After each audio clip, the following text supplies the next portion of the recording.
One way to illustrate how you need to build up very, very slowly into these things, because you don't realize how close to the limit of your capabilities and your psychology you are until something changes and goes wrong. Off-Gassing, a Scuba podcast with host Nick Hogel.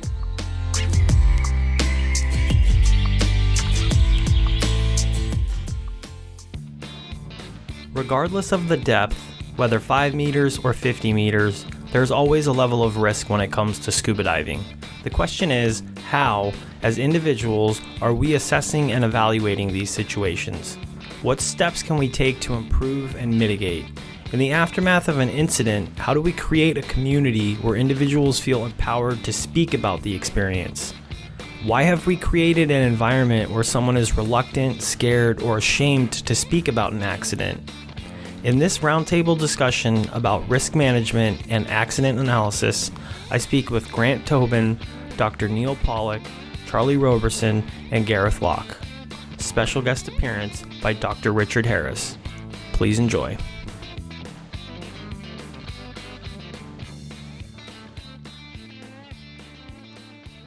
Happy holidays, and I would like to welcome everybody to this roundtable discussion. Today we're going to be speaking about risk management and accident analysis. So I will go around the room and everybody can introduce themselves. Excellent. So, hello. Thanks very much for the introduction and the invitation, Nick. I'm sure it's going to be an interesting evening. It was an evening here anyway. So, Gareth Lock, I'm based in the UK. I'm a technical diver, rebreather diver, but I'm probably mostly known for the work that I do in human factors and diving, trying to bring knowledge from the aviation sector and high-risk industries into the diving space. Number of blogs, number of podcasts, book, documentary, and a whole bunch of training. Thanks, Nick, for having me again. My name is Grant Tobin. By profession, I am a derivatives trader and portfolio manager, though in this context, I'm probably most guilty for picking this topic or brainstorming with Nick about it and dragging everyone here. I'm based out of Chicago, but in terms of Gareth's point, I tend towards some high-risk pursuits, mostly in cave diving and rock climbing. And I'm Neal Pollock. I'm an associate professor at University Laval, and I have a research chair in hyperbaric and diving medicine. And my interest research-wise is health and safety in extreme environments. So any place where humans really shouldn't be, but they want to go, that's what we're interested in. Hi, I am Charlie Roberson. I'm the CEO and founder of Fathom Dive Systems, which we make rebreathers. And I've been diving and cave diving for 25 years. Risk assessment is part of what we do on a regular basis. Awesome.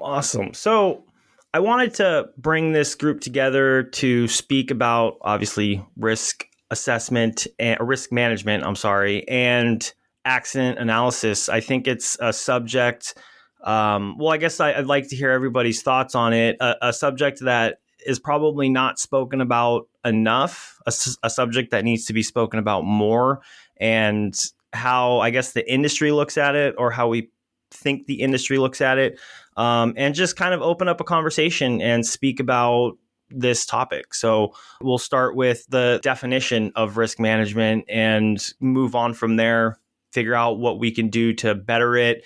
So anybody can start. So anybody, the definition of risk management within the scuba community.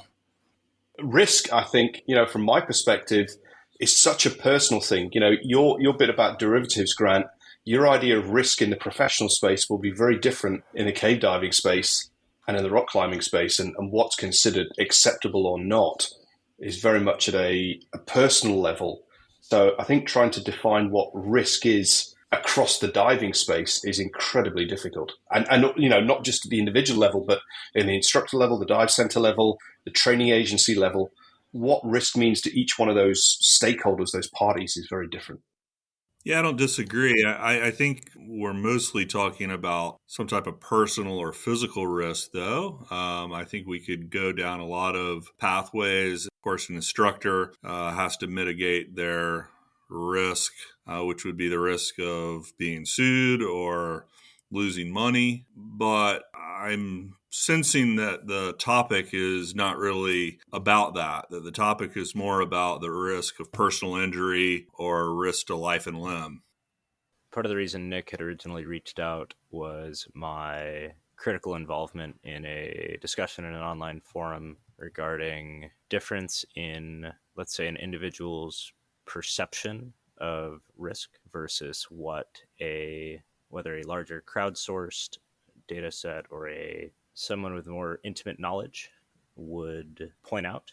And I think in that it brought up what I was describing as a sphere of awareness. And when we start moving that over to risk, it's both an acknowledgement of how big that sphere is. And when we bring that into risk, some of that is an acknowledgement of how big that sphere is, but also an attempt at humility and acknowledging you don't necessarily know what you don't know. And from there, it turns into how can one be humble about that? And in a self-transparency or humility perspective, what as a community does it take to make it better? Deaths don't reflect well on anyone, whether it's the individual they're training, the group around them, and have a broad and widespread impact. But how can we handle that positively? Maybe that's where Gareth's book has brought up and talks about things like a just culture. But some of the motivation was, how can we come to a consensus? And a lot of people have tried. Humans are hard.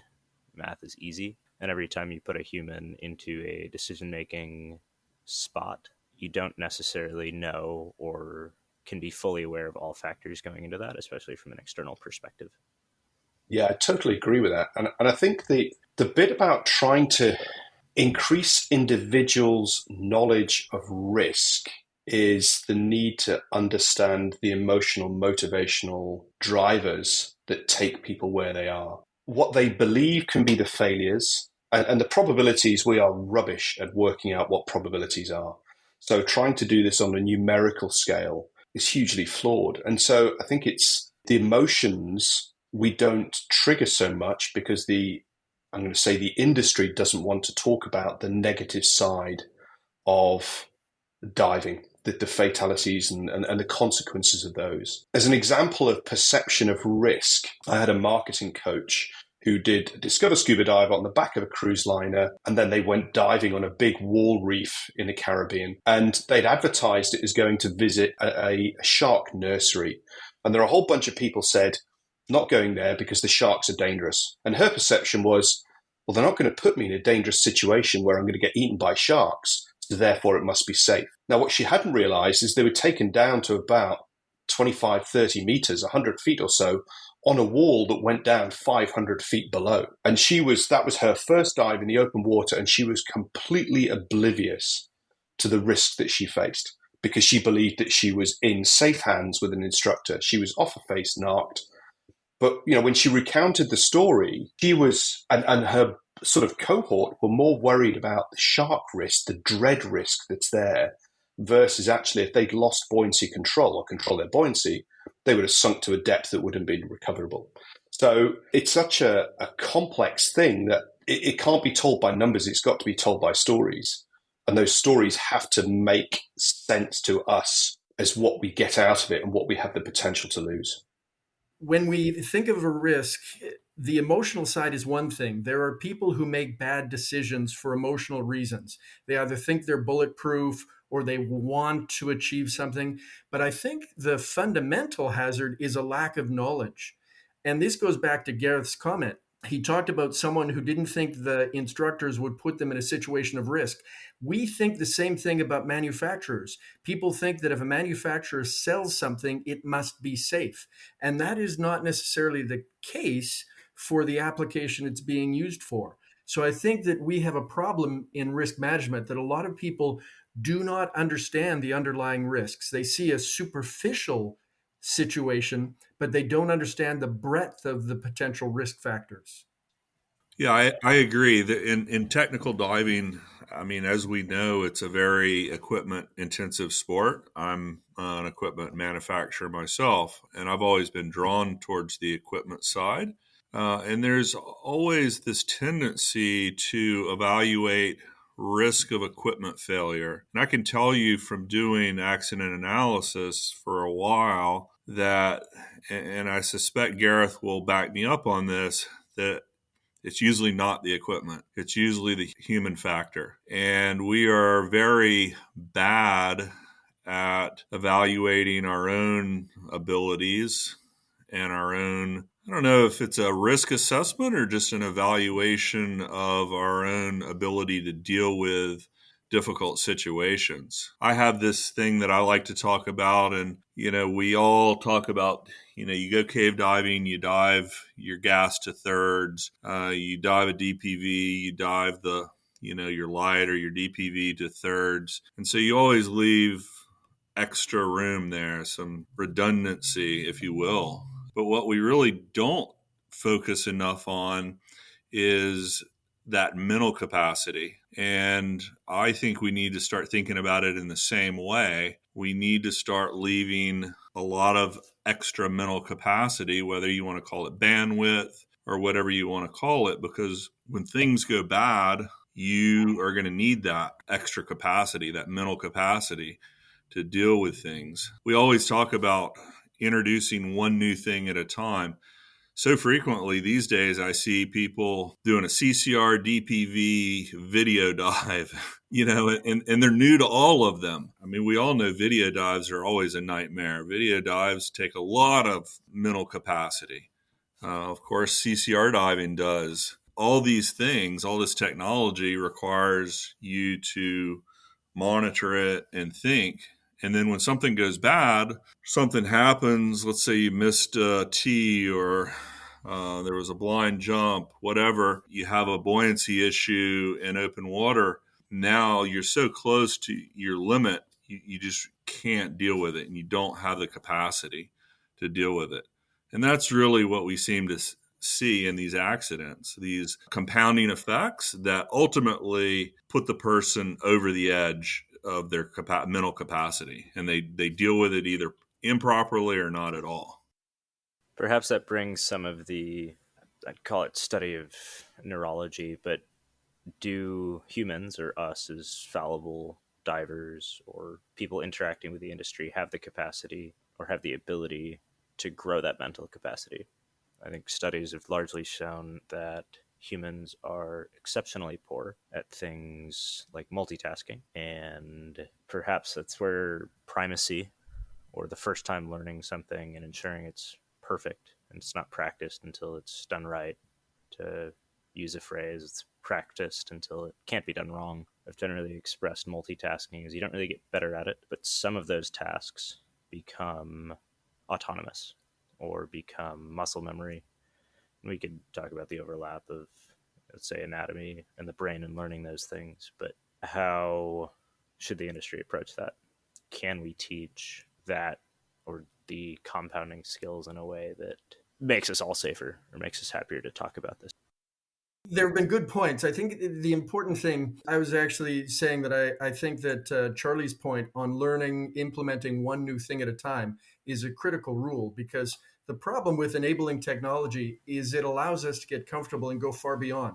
I agree that the equipment rarely fails, but that doesn't mean it's innocent, because sometimes that enabling technology encourages us to go places where we shouldn't be. And so the equipment doesn't fail, but our ability to manage it may. And so it is complex, but a lot to me comes down to the understanding of the diver to know where his or her limits are when they go into a situation, to make sure they're not overloaded.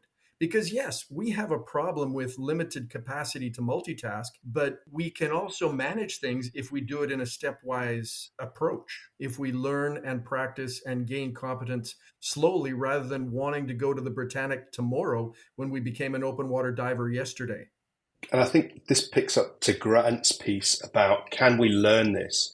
So I think technically as humans we can, because that's what happens in high-risk organizations. My background is military aviation. Yes, you can teach people to be a little bit more aware, understand their limitations. Then looking at the system side, the training side of the training agencies, my personal view is there is no interest in doing that, because that's not how money is made. It's about getting people through to pass a compliance-based approach to training? Have you done mastery, but mastery is not actually defined? It's about invariably left to the instructor to define what is good enough, and then the student graduates and then they go out.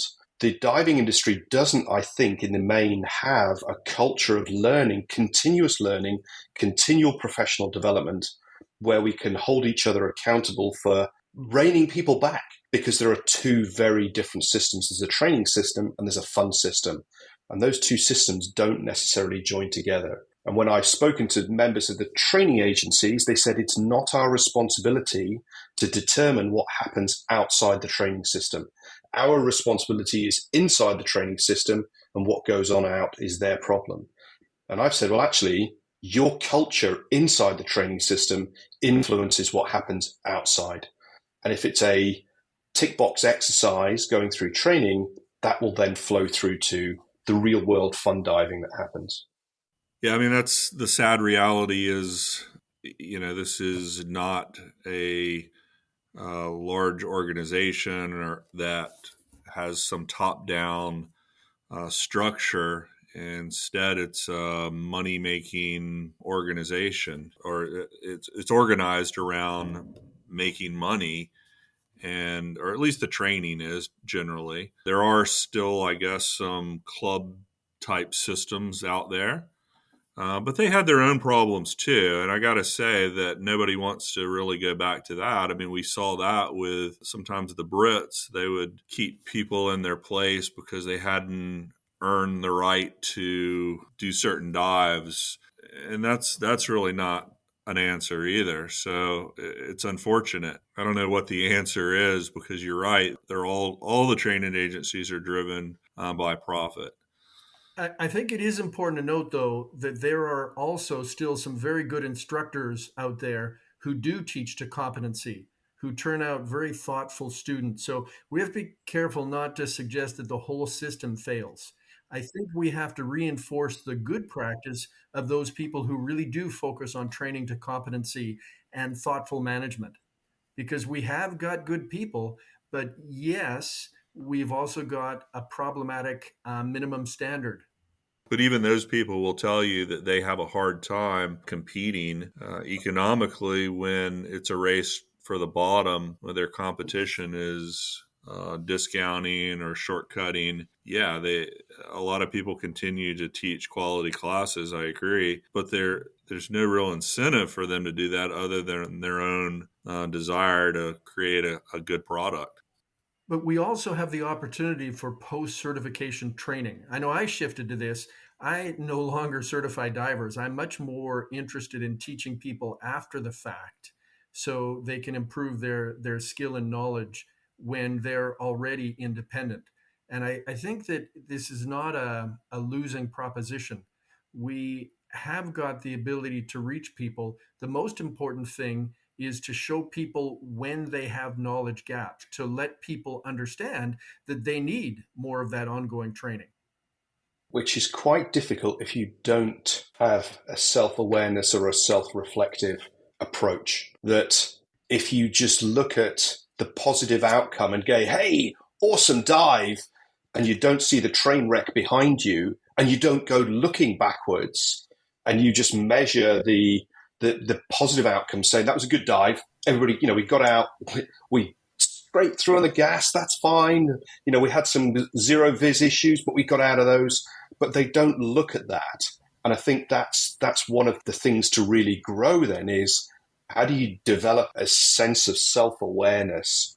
Because it's an attitude thing rather than a technical competence or a qualification thing or a domain thing. It's about people's approach to learning from the near misses that are out there. And I think you'll have a hard time reaching the person who truly operates independently. But if you participate in group events, quite often you have the opportunity to see both good and bad examples. And the hope is you can get enough good examples in that community that people can start to increase the level of their game, or they can see the potential to get better.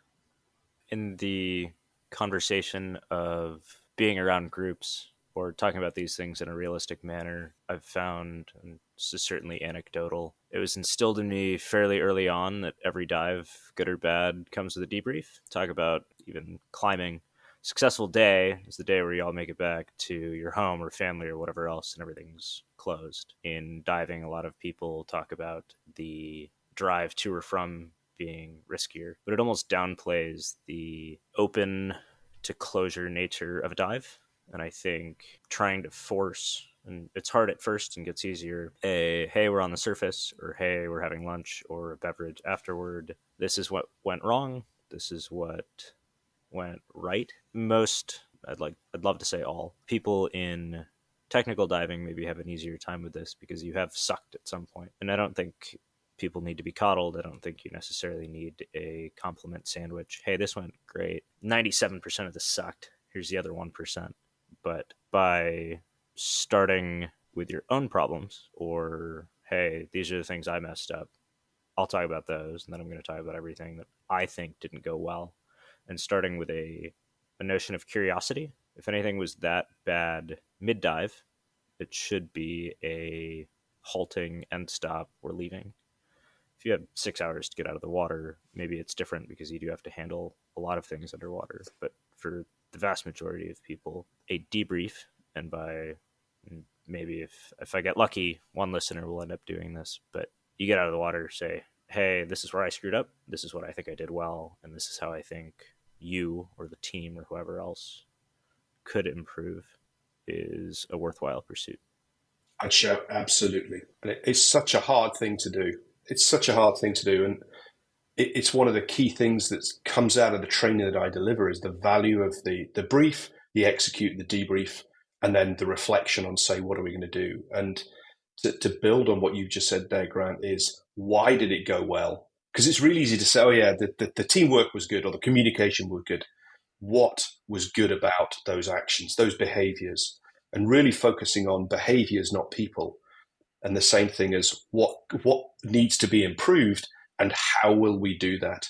The observations are relatively easy. The things to address, i.e. replicate or to change, are much harder to pick out. And that's the point about the self-awareness from Dr. Pollock was just talking about.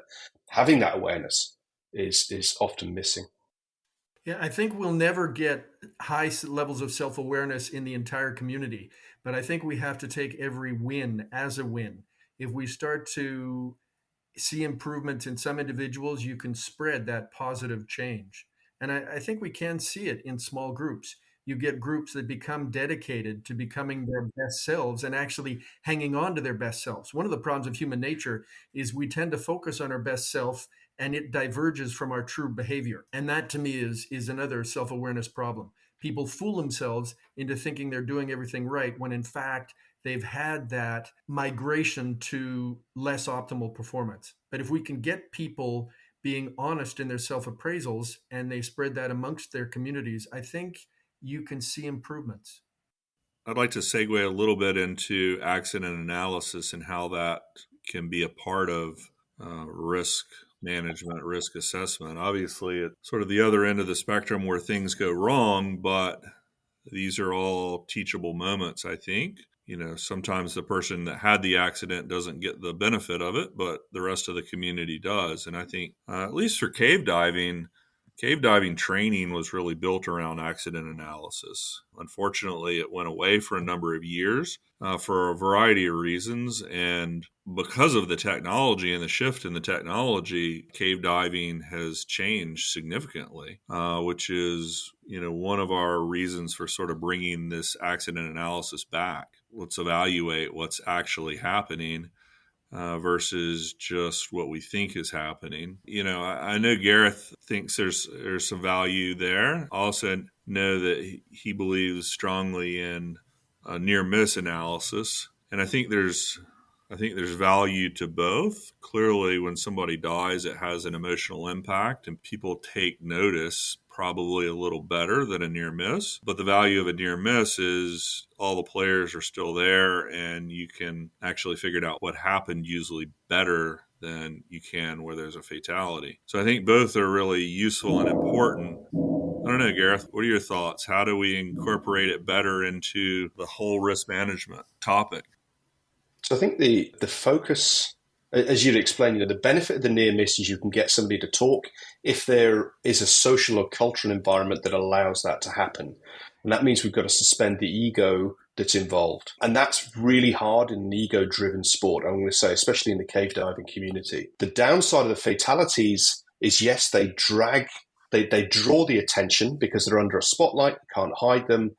But then, as you know, the ability to extract information, context-rich information that tells a story around decision-making becomes really difficult, especially if there are deviations, drift, modifications. The stuff that is part of human nature, that becomes much harder to explore because of fear of litigation or defamation or anything else that goes in there, putting a negative spin on that. And so there's always going to be a tension. I would ask the question then is, what sort of near misses would give you the same level of learning that the fatalities do?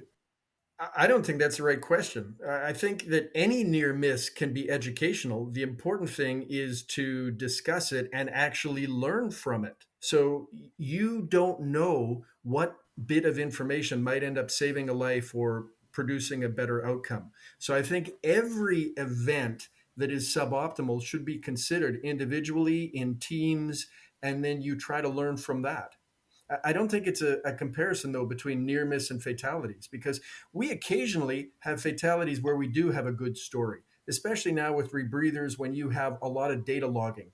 We now have a better quality of data than we used to have. It's still not perfect. We don't know what was going on in the person's mind, but I don't think it's a comparison between A and B. I think what we have to do is encourage people to learn from every event to get better, smarter every time. I'd agree, Neil. And the challenge then is, where does the resource come to make that happen? Because the resource appears to be available when it comes to a fatality, but not a near miss.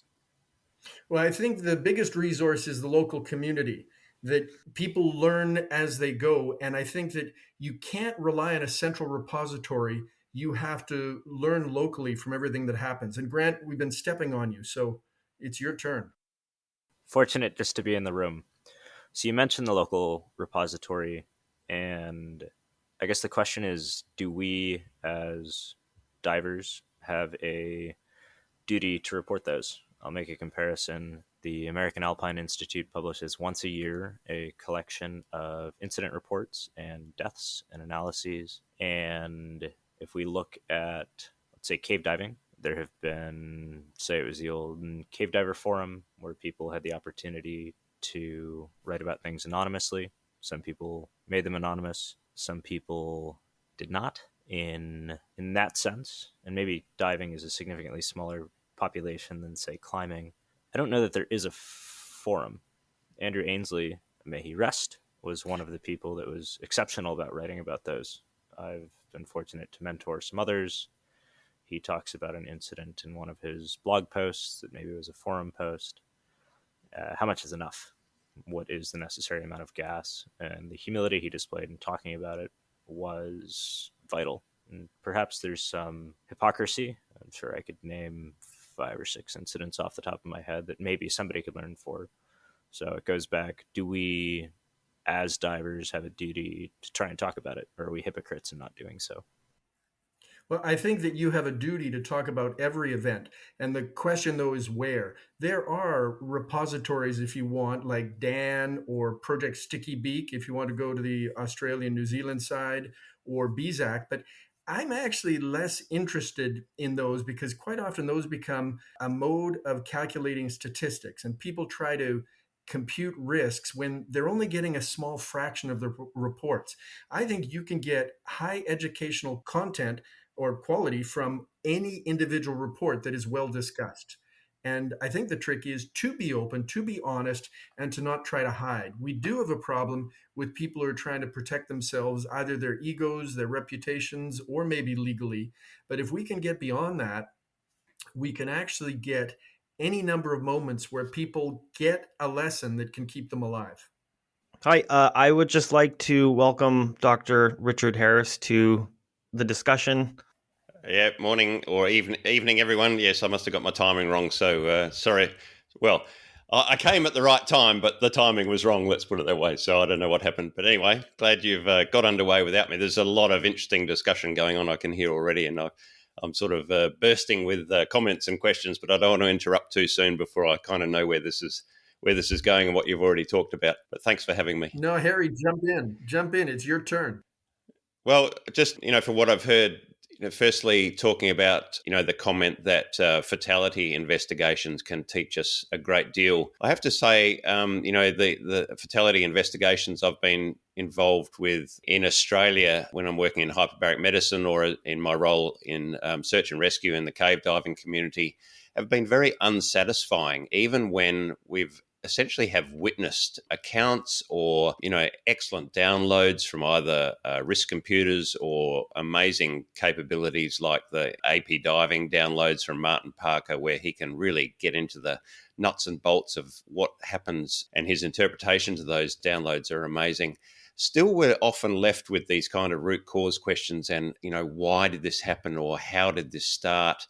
And it still seems to be a bit of a black box over those cases where you just don't really know how this event unfolded or what started it all. And some of the cases I've been involved in the investigations, you just you're left with these big questions about why did this happen, and it's still quite unclear.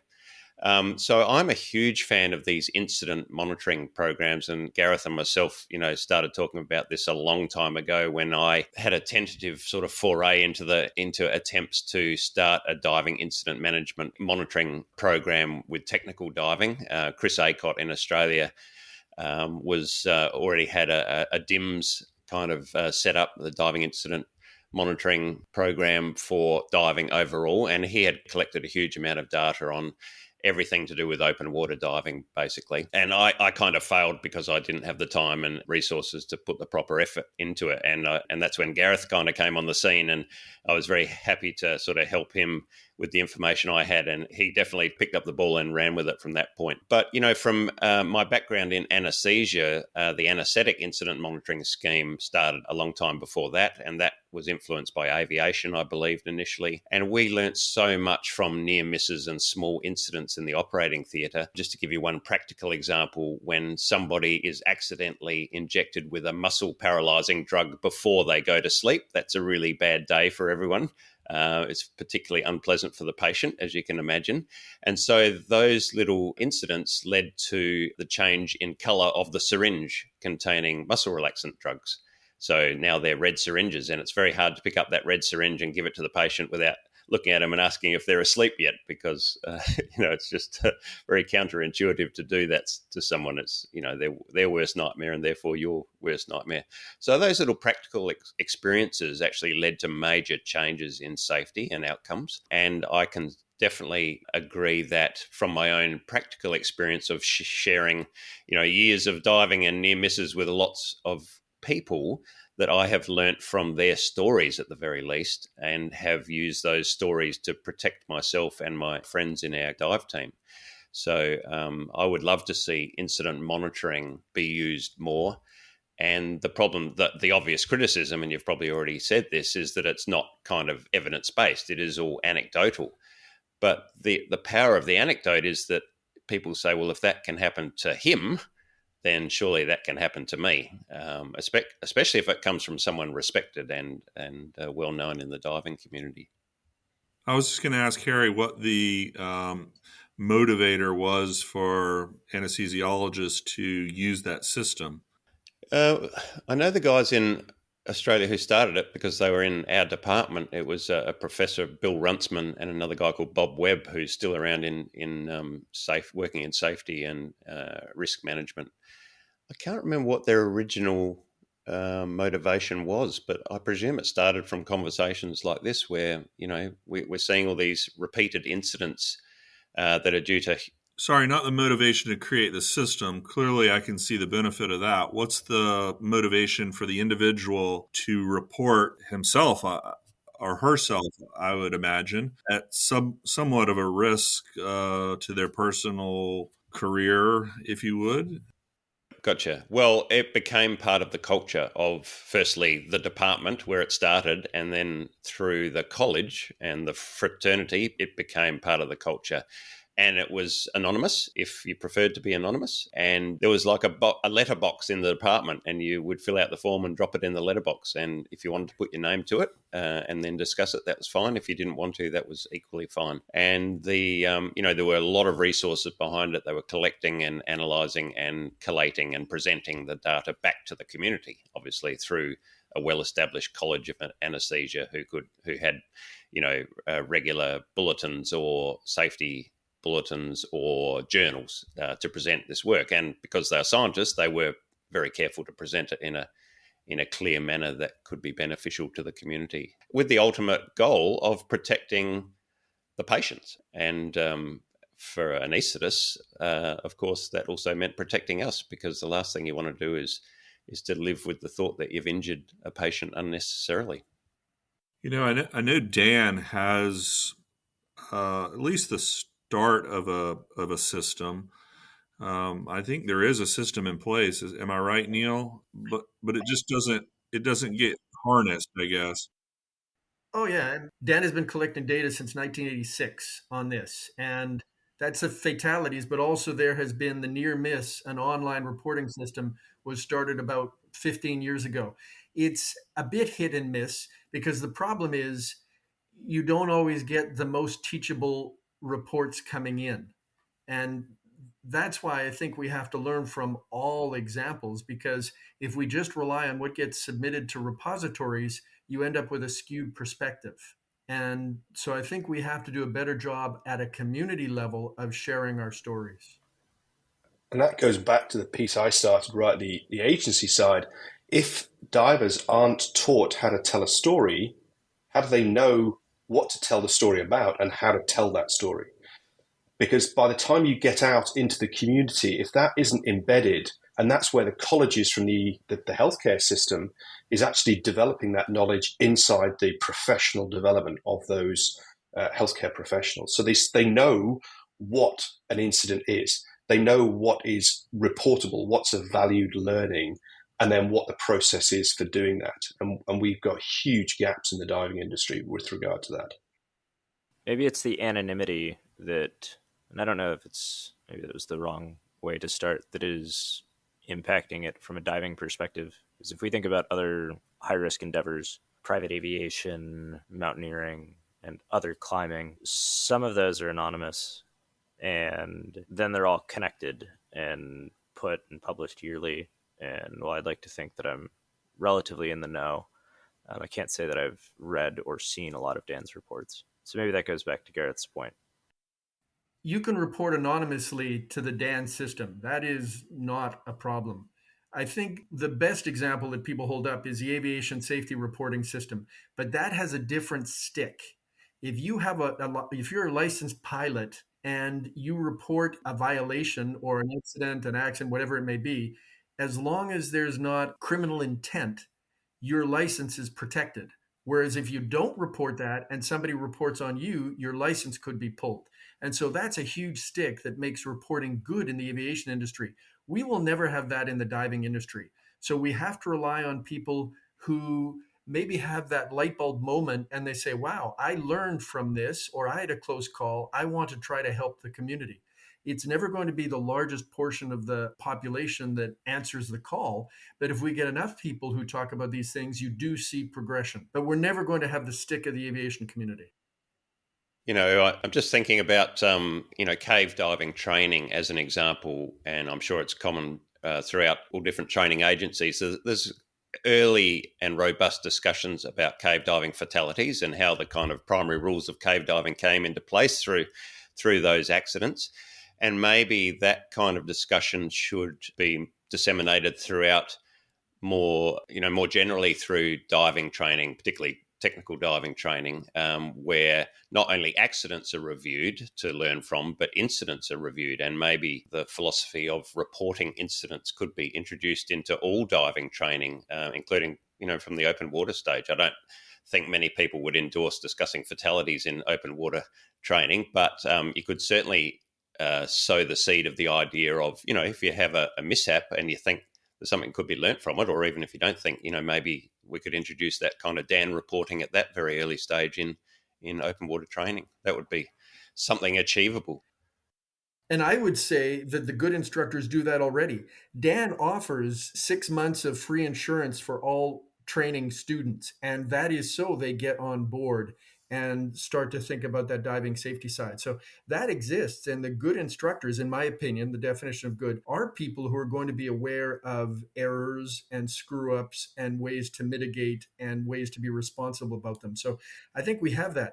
The problem for me is from a training agency point of view, I don't think they want to focus too much on those negatives. So there's a little bit less support from the top down, but we can still see support from good instructors working in the field. Yeah. And that's why I suggest that, fatality discussions are not appropriate at the open water level, but certainly incident reporting could be introduced more formally, perhaps. And certainly, again, some do. If you look at the DAN data that show that ear problems are the most common issue we have in dive training, the hope is that that goes to the training agencies, that gets reported in classes, and people get curious and they say, okay, what else is on that list? And if they don't get it in their class, they can get it by searching through the DAN material or looking at other published material. But we have to there's always going to be an onus on the diver to educate him or herself. We have to try to encourage them to appreciate the resources that are out there and to contribute to those resources when they have something to say. Okay, so I think we've got some ideas on how the information gets out there and gets disseminated. But I know from talking to instructors and people in the industry, there's a high level of frustration about accidents and incidents that were these are well-known risks that people tend to ignore. And gas analysis, perfect example. I see it every day. People failing to analyze their gas, failing to mark their MODs, failing to really take what I would consider appropriate precautions. And I guess maybe that's where the disconnect is. Maybe what I consider an appropriate precaution is not what other people consider appropriate.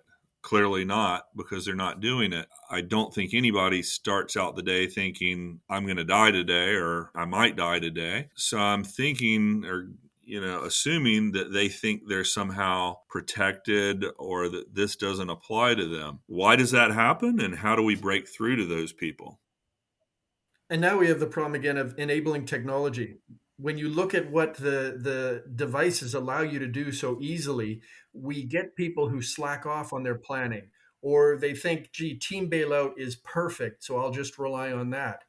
I think that people do fool themselves into thinking they have everything covered. Once more, for me, this comes down to a local culture level. We can't hit everybody, but if we can encourage at a grassroots level, that people join those who are responsible and they act responsibly, I think you start to see examples that others can try to live up to. When you talked about, Charlie, those instructors who get frustrated, are they reporting those cases? Are they starting the discussions? Are they offering to give presentations or to write articles in newsletters, whatever it may take? It's very easy to be on the sidelines and say, we have a problem that nobody's addressing, but we need people to stand up and actually help address those problems. It's a good question. And I think their frustrations when there are incidents, and we do see incidents, but more often we see these practices that we know lead to incidents. We see those far more often. We see those on a weekly, if not daily basis, whereas the incidents happen periodically, once a year, maybe, let's say, in a local area. So a lot of the frustration is, why do these people continue to practice this? And why do some instructors continue to teach these methods that others consider inadequate? I would say, which goes back to Grant's point right at the start, is what does risk mean? So those people who are not necessarily following procedures, best practice, they're drifting as normal behavior does, they don't perceive the risk to be credible. And then you get the social risk point of view is, how easy is it to go up to somebody and say, have you analyzed that gas? Well, that's fine. Or you get told to get lost. Who are you to tell me what to do? Going back to this bit of, we don't have clear, enforceable standards across the industry. We have there are some standards which are pretty clear, but in the main, how do we enforce those? It has to be done at a personal pride, integrity, professionalism. But I wouldn't class the diving industry as a profession. I would say it's a hobby where some people get paid for it. It doesn't have a professional ethos that's associated. And that, to Harry's point, why do anaesthetists adopt protocols which actually could get them into trouble by talking about the mistakes they've made? Because there's a bunch of professionalism that's associated with that. To me, that kind of underpins the whole problem of what we're discussing, how to bring this evidence into the diving public's consciousness, and even harder, how to get people to enact on it. Because at the end of the day, this is, for most of us, a recreation, a sport, something we do on weekends for fun. And, at many high levels of our sport, people do take this stuff very seriously and there are very professional attitudes involved. But for 90% of divers, this is just something fun on the weekend, and they don't think about it in the way we're discussing it. And that is the kind of the breach that we're dealing with. And I don't see that we can ever really address that. And then even at those more, when you're out on a dive boat, you've paid your money to go out and you're diving with nitrox that day, it's very hard to escape having your tank analysed and the proper stuff written on it. But if you dive in a group of people, for example, I know like Charlie and myself do, it's very much up to peer review to make sure stuff is done. And all you can do in our situation is to make sure you dive with people who will look over your shoulder and say, "Oi, I don't see an analysis written on that tank, mate." And you have to be receptive to that and go, "Oh, sorry, thanks for pointing that out," rather than, who do you think you are? You've got to find a good group of people to be with. And you're very lucky, and probably most people aren't that fortunate to end up in a group like that, I suspect.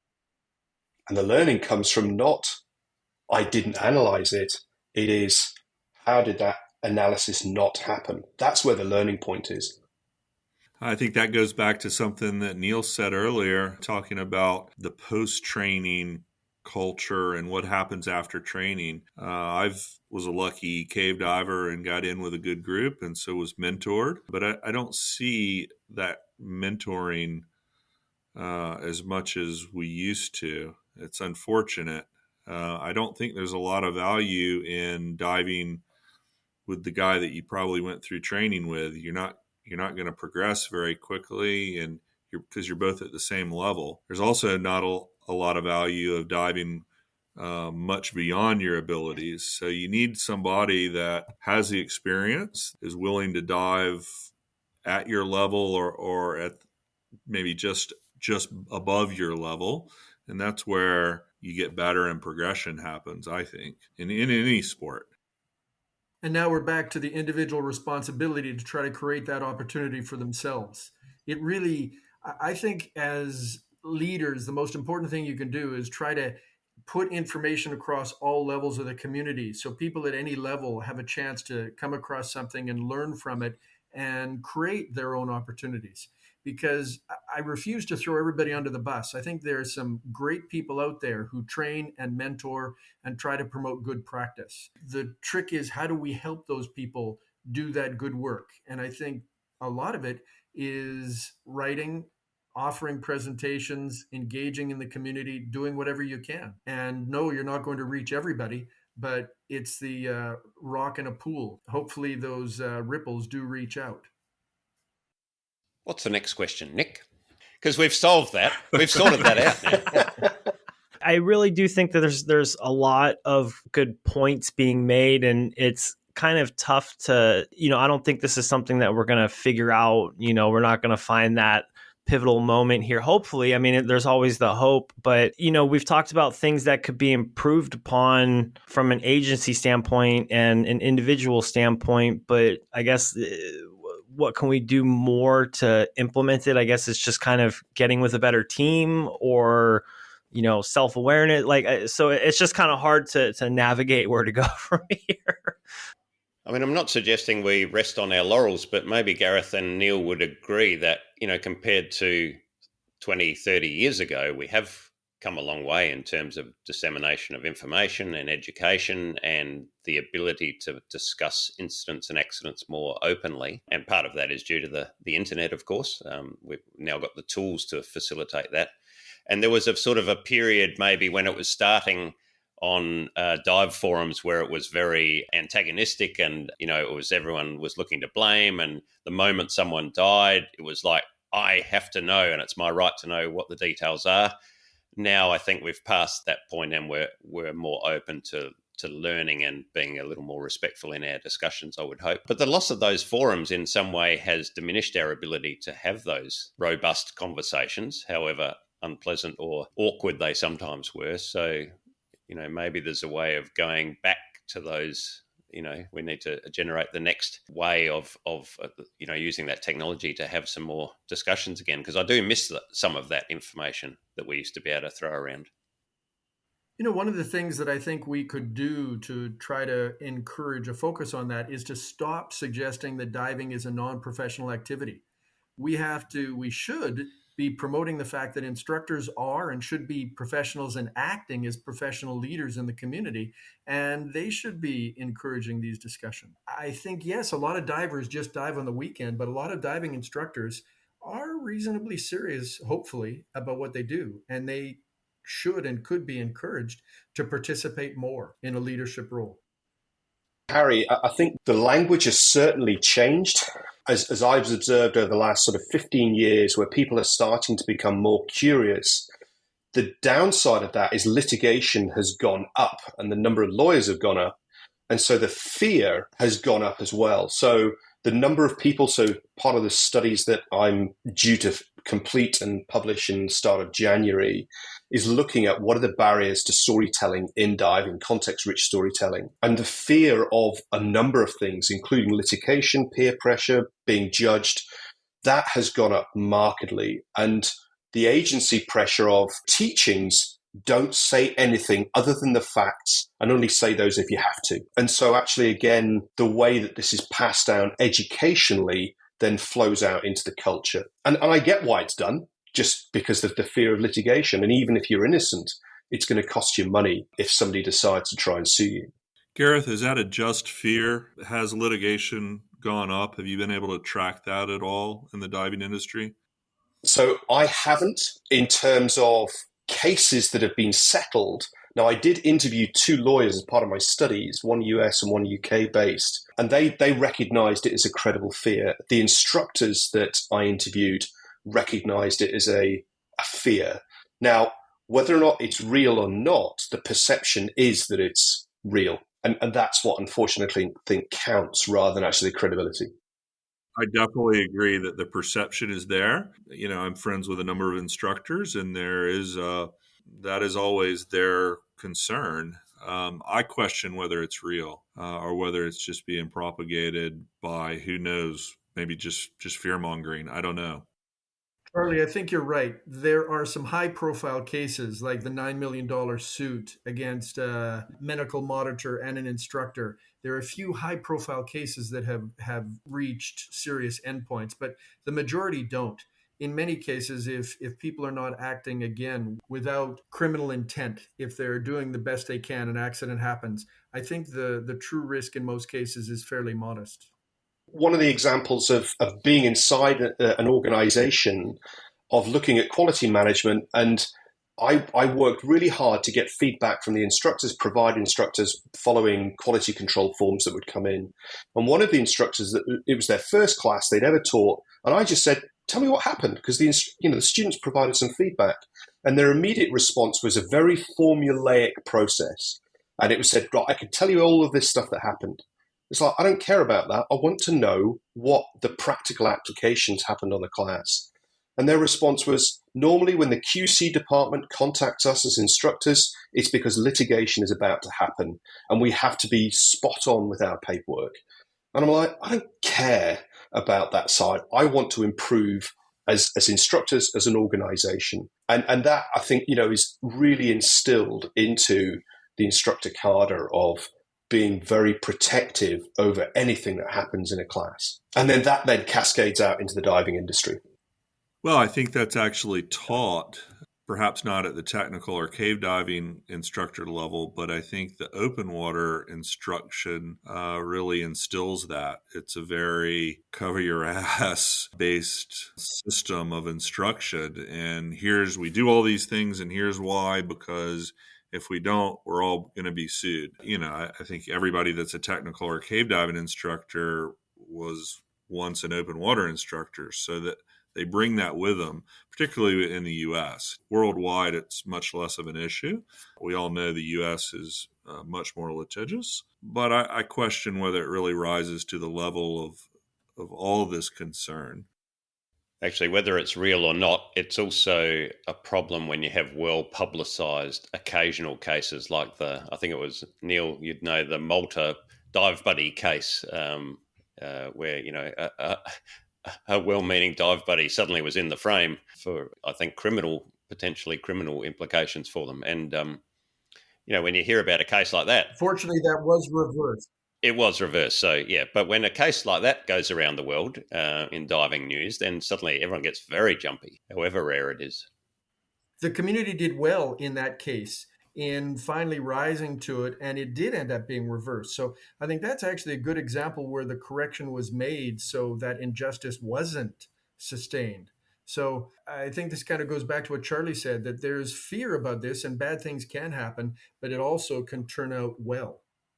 Dr. Pollock, you spoke a few minutes ago about the duty to report present in the aviation industry. I think Gareth suggested it was within 72 hours, and if you don't report, then you become negligent. But so long as nobody was injured and with no malcontent, it is treated humanely or properly. But you also made the point that that is unlikely or impossible in the dive industry. Why do you suggest that is? Well, first off, in the aviation world, it's not that you're negligent if you don't report, it's that you're not protected. If you don't report it and somebody else does, your license is at risk for being suspended or pulled completely. So it's not a matter of negligence, it's a matter of you're not covered. We have no mechanism for that in the diving industry. Certifications are for life. There's no limit on most certifications. Nobody can pull your certification card, even if you do something incredibly silly or stupid or dangerous. And so we just don't have the same structure in the diving community. We have to rely on the goodwill of people who want to contribute to the greater good and help with general education. We have to encourage those folks who say, look, I learned something from this. Maybe I should talk about it so other people can learn. This was a gap in my knowledge that I can help other people with. I think if we can encourage folks to appreciate that they can add to the positive side of the community, we can help. We still won't get a lot of reports, but honestly, we don't need that many reports. I had one case that came across the free diving database that we maintained through Dan. And it ended up having a complete story. It was a non-fatal outcome. We had a great story. I think I had more educational mileage out of that one case than any other, because it was a very compelling story that was shared repeatedly in many presentation environments. And so we need people to share the cases, not to pretend we get all of them. That's an absolute fantasy. When people say, oh, this is how many cases, that's nonsense. But if we have any one case that becomes useful in an educational manner, that's gold. And that can help so many people. Agreed. And you spoke to Aaron at DEMA, Neal, from Dirty Dozen. And so the fear, when I spoke to Aaron before about getting lost in the wreck in Palau, and I knew about it shortly afterwards, but didn't know all the details. And Aaron, having shared some stuff to him, then took a different perspective. And he was quite worried, quite scared, actually, about standing up in front of that audience at DEMA and talking about getting lost in a wreck where they penetrated the wreck without lines, silted out, and then very luckily made their way out. But that's got a huge amount of learning. And I believe you spoke to them about trying to put something together as a case study piece, because there's a massive amount of learning that can come out of that. Yeah, I encouraged him to be as open as he could in communicating it, and I've been pushing him to try to write it up, because it is true. I think to acknowledge that I like to say, we're all one step away from being screw-ups. There is not one of us that doesn't violate best practice on most days. But in most cases, we get away with it. But I think that we have to rein ourselves in and not pretend we're super people, and to admit our mistakes and to hope people can learn from them so they don't have to experience them themselves. And that Aaron's case is a good example. You have experienced people who screwed up badly, and it could have ended up in multiple fatalities. It actually probably should have ended up in multiple fatalities. They got very lucky. And I think talking about that can put the fear of God in people effectively to make them think twice before they get into a similar circumstance. It's gold as a story. And that's the self-awareness piece. And were you lucky or were you good? And if you exit that and think, hey, we were good, without recognizing you were lucky, then there's a huge amount of learning to be lost. I'd suggest they were also pretty good actually to survive that. So, they were good, but they got lucky. Yeah, no question. And, they made a fundamental error to set the whole scene. But, it does say a lot for experience and incremental experience and training. And, because one day that kind of situation, whether through your own fault or not, sort of is waiting for us. And it's then that you rely on your previous experience and training and your ability to hold it together to escape. So, I have a level of admiration for them for escaping that as well. So absolutely well deserved. The fact that they could stay calm for that long period of time, waiting patiently, it's impressive. And then, the learning is, how did you stay so calm? I think that's one of the harder things in the dive industry is when it's easy and done well, it is not heavily physically exhausting. It's often not even mentally exhausting because things work. Whereas in other disciplines, as you advance in, let's say, difficulty, the very act itself, when it's going well, can be wildly difficult. You're climbing, as your level in climbing goes up, every move gets harder. It's not that, everything's still going well, the unit's still working fine, I'm still on the line, the visibility is still good. Every next step gets more difficult. And in diving, that's not always the case, but the severity and consequence is still looming. I actually think that's a good point, but I think of it a different way for me, the hazard. The biggest challenge for me in diving is that a lot of the major hazards are invisible. You can't see your inert gas load building up in your tissues. And so there's a surreal sense of, hey, so what? I'm a little bit deeper. Who cares? It's all good. And that's the part that really messes with the human mind, that we have all these invisible hazards that we have to keep track of. And where we see it, in my opinion, people come up with mild symptoms after a dive and they breathe on oxygen for a little bit and they say, hey, I dodged a bullet. But they may not have, because they may have set up an insult that will end up in dysbaric osteonecrosis 10 or 15 years down the road. But that's another hazard that we can put off. We can ignore these things. Diving to me is most interesting, most challenging because of the invisible nature of a lot of what we face that can kill us or maim us. So let me ask this question, just speaking from experience right now. You were speaking about the incident that happened in Palau and then speaking up after the fact. Because even something I'm kind of going through right now is I'm in this room, full of greats, and I just kind of have this a reluctance to speak or ask a question because I don't want it to come across the wrong way. How can we change that perception? And I'm just speaking because I personally want to know as how can I speak up in these type of situations? I think you can speak up. I think that this is a very gracious community. If you reach out to a lot of the people who have fairly leading roles, you send them an email, most of them are very gracious in sending responses or articles, or this is something you have to try. You do have to be willing to put yourself out there. But I think the community is good for that.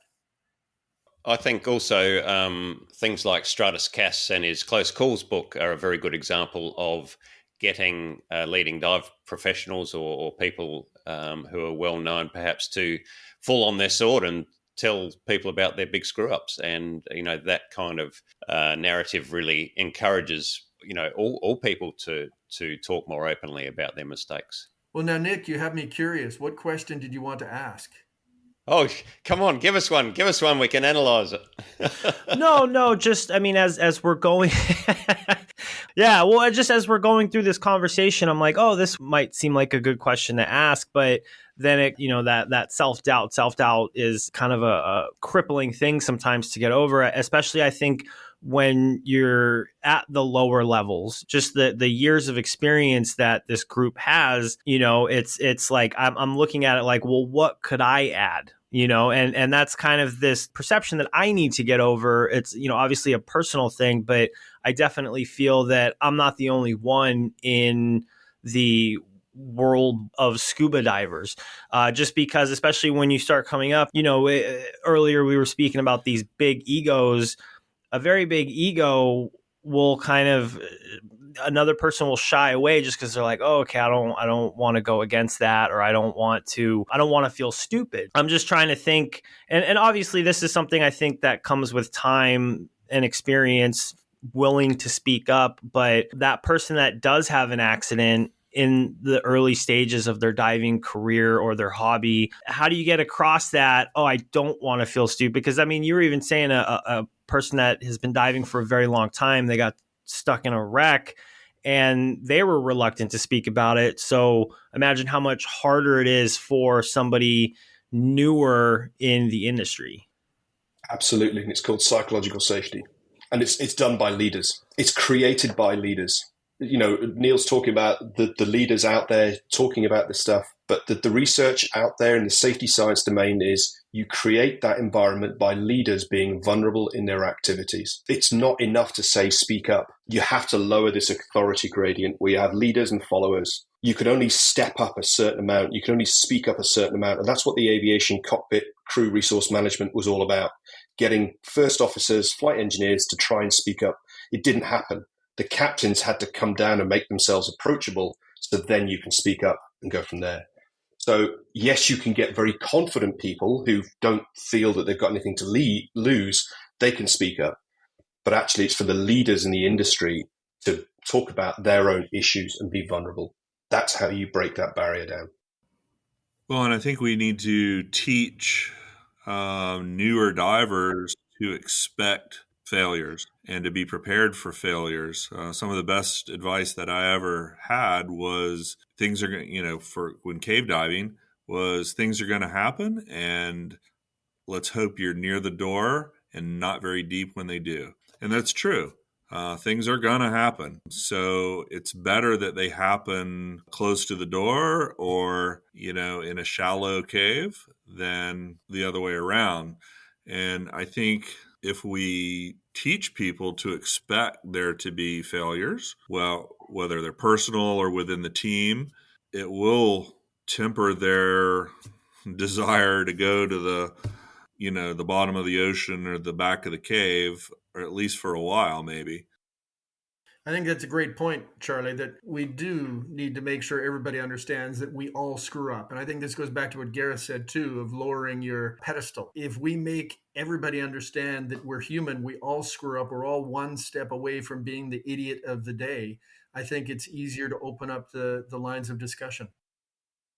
The Palau case is a great example of something that I try and engender in less experienced divers and remind myself that it's better to make small mistakes early in your career, which will help prepare you for that big cock up that you're going to make one day. And as Charlie said, it's better for that to happen early and near the entrance to the cave than to have it at the back of the cave on your first week after you get your certification. Because like these guys in Palau, their years of experience actually allowed them to survive a very frightening incident that no one would survive, the week after they got their advanced open water wreck penetration certificate.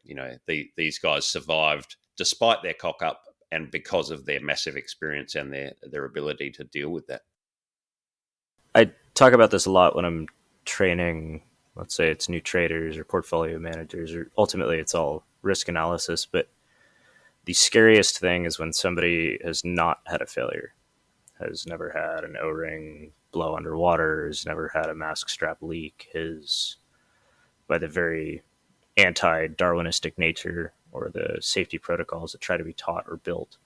But you get to a point where you're let's say you do dive past that 5-year mark where most people are out, and you hit 10 years, you hit 15 years, and you get to a stage drop and your teammate drops the wrong gas.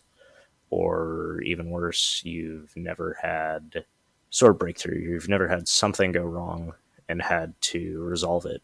The consequences 10 or 15 years in are far more drastic than they are during class on your first Cave 1 training dive, or in your, I don't know, let's say you're on a boat in South Florida during lobster season. The penalty for being wrong, or the penalty for not having failed and talked about failure or been good at failing, certainly oxymoronic, grows. So maybe you're expected to fail, but if you can fail within a tighter confine or a safety net, then it's a little better. I think that depends a little bit on what people do to prepare to not fail. There are some people who, once they finish their training, are never going to practice drills again, where there are other people who will practice them continuously. It's possible you could get a very responsible person who stays in good practice for emergency procedures, but doesn't end up having to invoke them. So I'm not sure that I would say that it's necessarily horrific to not have small incidents. It depends on the individual. I think this also goes back to what is preparation for an incident. And I would say, and I think I expressed this earlier, that it's not really skills. It's more of that mental capacity. And if you are diving well below your limit, then you have a lot more ability to deal with whatever it gets thrown at you, whether that's an equipment issue or a navigation issue or whatever happens. It's rarely, no, I'm not saying good skills are bad. They're certainly not. Good skills will often keep you out of trouble, particularly in a cave where you may have silt, low visibility, whatever. But that's typically the way I look at skills, is skills keep you out of trouble, whereas your mental capacity saves you when you do get in trouble. It's at a certain level, diving is much more of a mental endeavor than a physical endeavor. Would you agree, Harry? I mean, you're doing some pretty extreme dives. Do you really consider that a skills challenge, or is it a mental challenge? I think it's more a mental challenge, but I think also we forget after 40 years of diving how much muscle memory and ingrained skill there is that we might take for granted, whereas someone who's been diving for 12 months, 2 years hasn't accumulated yet. So there's equal portions, I would suggest, of both. But I think you're right. At the end of the day, when it goes horribly wrong, muscle memory is hugely important, and your psychological comfort becomes very, very important. So if this is the first time that I've been to 100 meters depth, then that weighs very heavily on your mind. So if you want to do exploration at 100 meters depth, you want to have been to that depth a number of times before until you can start to the depth plus a new skill, like explore and push your psychological boundaries further again. So that's this, I think, what I mean by incremental advances in experience, because that builds in the psychological safety buffer as well as the muscle memory and the actual skills of being in that place or that depth or that distance from the entrance. Because when things start to go astray, like something very small, and I remember my first dive beyond 200 meters and I got a little bit of line around my fin. Now, of course, for an open water diver, that sort of thing would probably not be an issue. But for me at that moment, that became a psychological burden that I struggled with.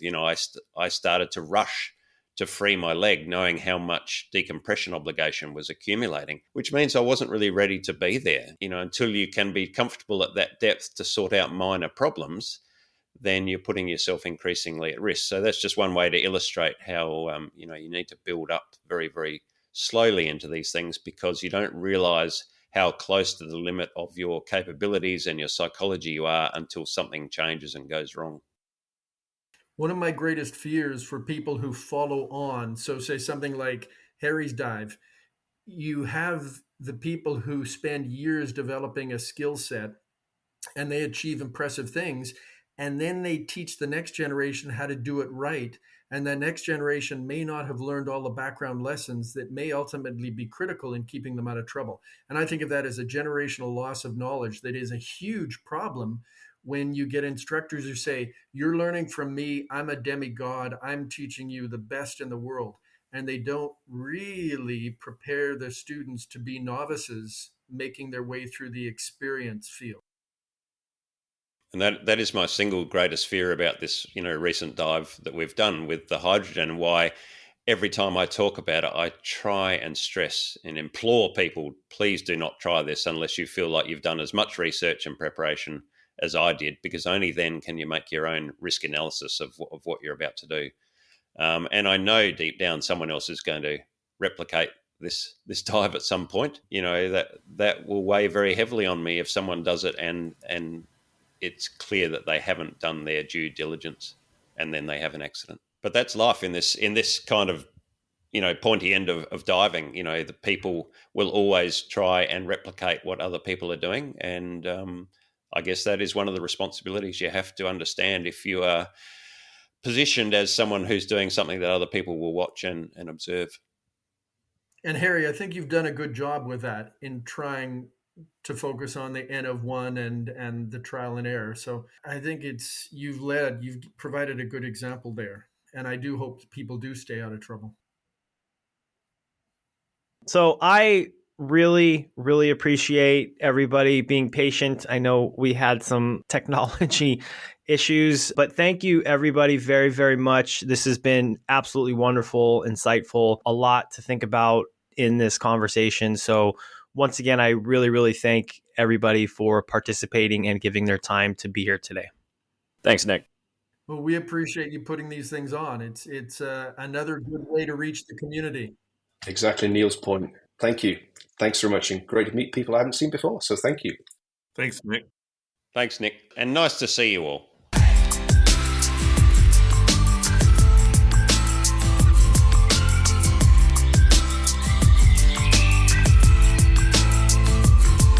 Off-gassing, a Scuba podcast.